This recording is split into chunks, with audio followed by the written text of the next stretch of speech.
நான் மலைகளோட இன்னும் பிரம்மாண்டமா வளர்ந்து என்னோட கத்தி ஆஸ்கார்டோட நெஞ்சில் ஆழமா பாய்ச்சிடுவேன்.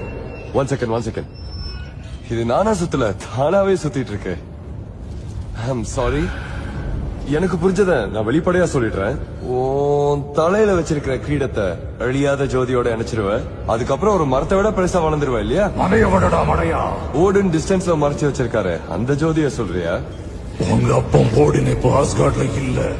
நீங்க இல்லாததால ஆஸ்கார்டுக்கு பாதுகாப்பு இல்லாம போயிடுச்சு. ஓகே, கிரீடம் சொல்றீங்க, அது எங்க இருக்கு? இதுதான் என்னோட கிரீடம், ஆற்றலுக்கு மூலாதாரம். ஓ, அது கிரீடமா? அது ஆண்டனா இல்ல கும்பான்னு தெரியலையே. இது கிரீடம்டா.